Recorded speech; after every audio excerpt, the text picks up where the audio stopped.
कीरति गति भूति भलाई, जब जेहि जतन जहाँ जेहि पाई। मति, मति माने सद्बुद्धि। बुद्धि तो सबके पास है। चोर के पास भी बुद्धि है, डाकू के पास बुद्धि है, कपटी के पास बुद्धि है, बिजनेस करने वालों के पास भी बुद्धि है, खेती करने वालों के पास भी बुद्धि है, सर्विस करने वालों के पास भी बुद्धि है, लेकिन सद्बुद्धि नहीं। सद्बुद्धि, रावण के पास भी बुद्धि थी पर सद्बुद्धि नहीं थी। कंस के पास भी बुद्धि थी, तभी तो प्लानिंग करता था युद्ध की, सबको सताता था। कंस कोई मामूली मैनेजमेंट करता था, भगवान कृष्ण को मथुरा छोड़कर भाग जाना पड़ा, इतना टाइट प्लानिंग किया था। भगवान कृष्ण ने मथुरा वासियों से कहा था सब छोड़ के भाग चलो यहां से, ठीक रहेगा, क्योंकि कंस की प्लानिंग बहुत तगड़ी है।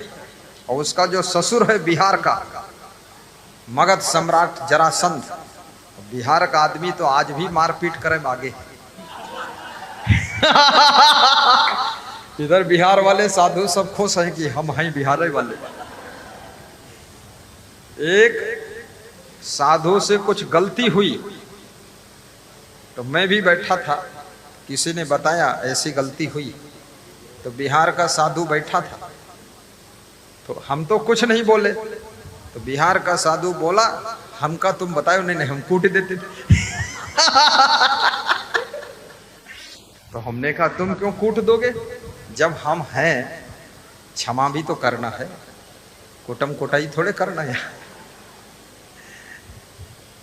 बिहार का मगध का सम्राट जरासंध कंस का ससुर था।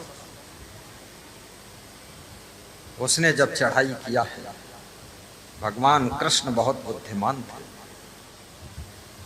जहां देख लो हार होने वाली है, अपमान होने वाला है, वहां से भाग जाना भी बहुत बड़ी बहादुरी का काम है।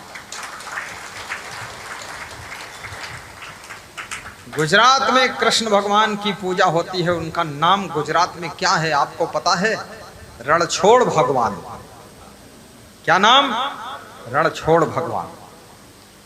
मैं पहली बार गया तो मैंने कहा रणछोड़ कौन? बोले तुम्हारे उत्तर प्रदेश के कृष्ण भगवान। हमने कहा रणछोड़ का मतलब? बोले रण माने युद्ध मैदान होता है, छोड़ के भाग आए थे, हम लोग यहाँ पूजा करते हैं, अगर भाग के ना आते तो गुजरातियों को भगवान कहाँ से मिलते? भगवान ने भी सिखाया है मार खाने से अच्छा है भाग जाना, अड़ मत जाना। ये मत बोलना सिर चाहे कट जाए। क्यों कट जाए? सिर रहेगा तो फिर देखेंगे उनको। जैसे बाबा रामदेव को जब मार शुरू हुई तो बाबा भाग गए, और बाबा ने किसी लेडीज का सलवार कुर्ता पहन लिया और निकल गए बाबा। बहुत से लोगों ने कहा कि बाबा को बलिदान हो जाना था वही। तो हमने कहा नादान के हाथ से बलिदान होना भी नरक का रास्ता है, और नादान के हाथ से बचकर निकल जाना ये स्वर्ग का रास्ता है। बाबा बच गया।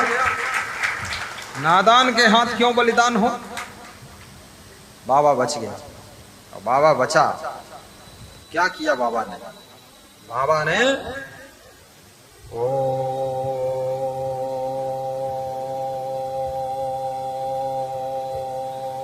यही शुरू किया।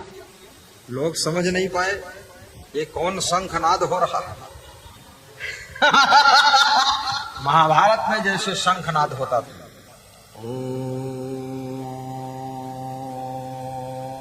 ऐसा ओम जपा कि जिस सरकार ने पिटाई किया था उनका सफाया कर दिया। इसलिए बाबा लोगों से तभी से नेता भी डरने लगा कि बाबा को छेड़ोगे खाम खान निपटा देगा 10-20 साल के। और बाबा को छेड़ना भी नहीं चाहिए, क्योंकि बाबा अगर पूरी ताकत से जुट जाए तो पलट तो दे ही सरकार के। हाँ, क्योंकि बाबा कोई मामूली संत है। देखो एक बाबा यहाँ योगी आदित्यनाथ बाबा, ये मुख्यमंत्री,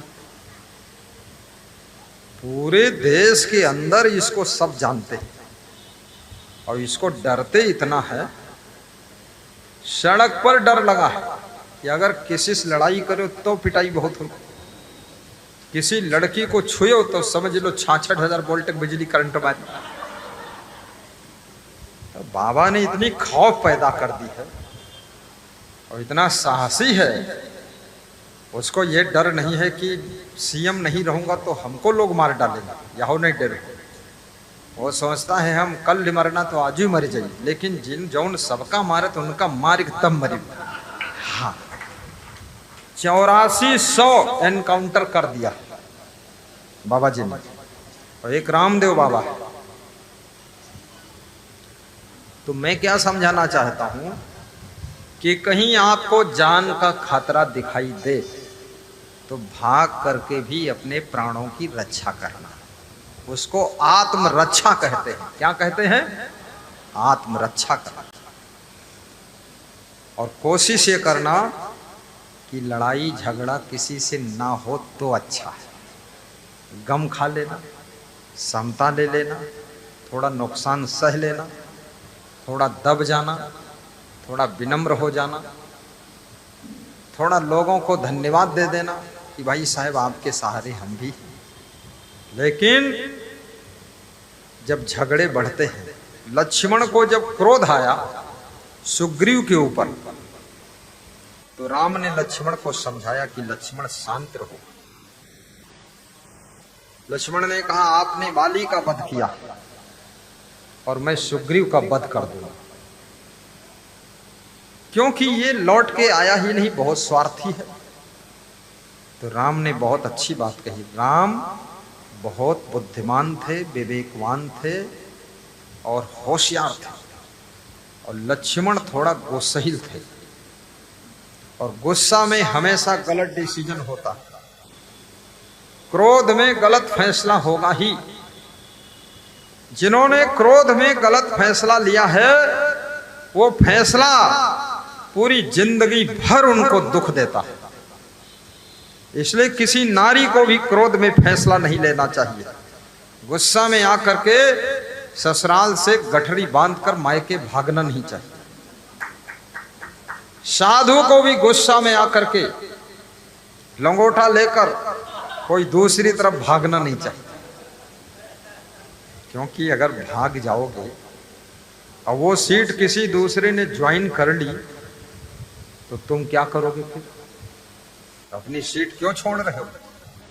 नेताओं को भी ध्यान रखना चाहिए। बहुत जल्दी पार्टी मत बदलिए, दल बदलू मत बनिए, ददबलू चाचा मत कहलाइए, क्योंकि एमएस खत्म हो जाती है, प्रतिभा खत्म हो जाती है। आप जिस पार्टी में हो, जब वो पार्टी जीत रही थी तो उसमें बैठे थे आप मिनिस्टर बनकर, आज वो हार गई, उसको छोड़कर दूसरे में हलवा खा रहे हो। उसी में रहो, ताकत लगाओ, फिर वो जीतेगी। धोखेबाज मत बनो, वफादार नेता बनो, पार्टी के वफादार भक्त बनो, घर के वफादार सदस्य बनो। परिवार में कभी दुख आता, कभी सुख आता, कभी अमीरी आती, कभी गरीबी आती, कभी व्यवस्था अच्छी है, कभी व्यवस्था गड़बड़ है, लेकिन सीता जी से सीखो। राम अवधपति महाराजा दशरथ के पुत्र हैं, ये देख करके विवाह हुआ है, लेकिन अयोध्या छूट गई, वनवास हो गया, फिर भी सीता जी ने राम को छोड़ा नहीं, राम को पकड़ के रखा। इसलिए सीता जी की पूजा आज भी होती है। मंदिर में जहां भगवान बैठे हैं वहां सीता जी भी बैठी है। और वफादार भक्त हनुमान जी थे, उसी मंदिर में एक साइड में हनुमान जी भी हाथ जोड़कर बैठे। और लक्ष्मण ने दुख सुख के पीरियड में भी भगवान राम को, अपने भाई को छोड़ा नहीं, तो लक्ष्मण जी की भी पूजा होती है। और भरत शत्रुघ्न ने भी भगवान राम का सम्मान किया। ऐसा नहीं कि कैकेयी ने हमको राजपाट दिला दिया तो हम ले लें, नहीं। तो भरत शत्रुघ्न का भी सम्मान आज भी है।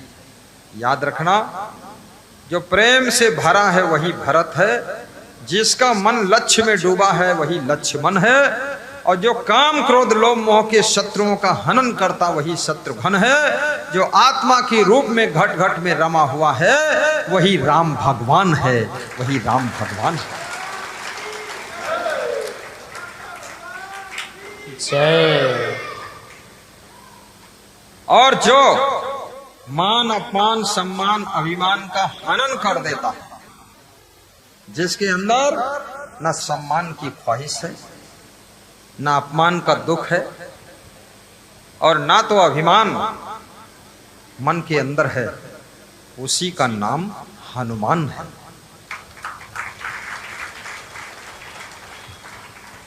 हनुमान जी की भी पूजा होती है। बद्री विशाल दास बाबा जी ने हनुमान जी का मंदिर बनाया स्पेशल। जय हनुमान ज्ञान गुण सागर, जय कपीस तिहु लोक उजागर, जय जय जय हनुमान गोसाई, कृपा करो गुरुदेव की नाई। गुरुदेव की तरह हे हनुमान जी कृपा करिए, आपकी जय हो जय हो जय हो। 3 बार जय बोली गई। जय जय जय हनुमान गोसाई, कृपा करो गुरुदेव की नाई, कृपा करो गुरुदेव की नाई। जय जय जय हनुमान गोसाई, कृपा करो गुरुदेव की नाई। जो 7 बार पाठ कर जोई, छूट बंदी महासुख होई, छूट बंदी महासुख होई। 100 बार पाठ करो, 1000 बार प्रवचन सुनो, 1,00,000 बार रामायण गीता पढ़ो, जिंदगी भर गुरु का ध्यान करो और जिंदगी भर गुरु वाणी का प्रचार करो। गुरु के वफादार भक्त बनो, वफादार शिष्य बनो, जिम्मेदार संत बनो, ईमानदार गुरु के भक्त बनो और एक्टिव संत बनो। डेड बॉडी नहीं, ऐसा नहीं खाया पिया घाय के, सोया पांव पसार, और भौंदू कुछ जाने नहीं, वो हमको संसार। केला सेव खाई के ऊपर से पिया है खीर,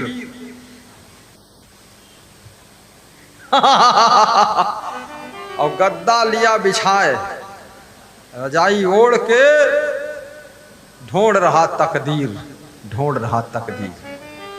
ऐसा नहीं, केला भी प्रसाद आए तो सबको बांटना भी है। ये बांटने के लिए केला आया,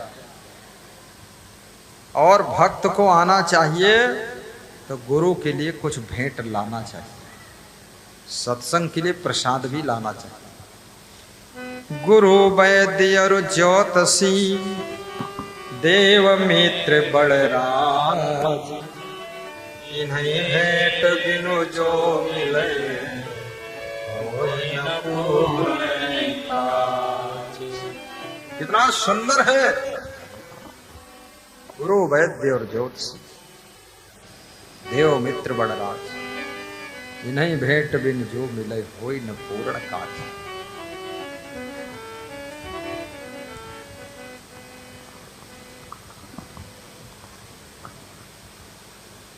गुरु समान दाता नहीं,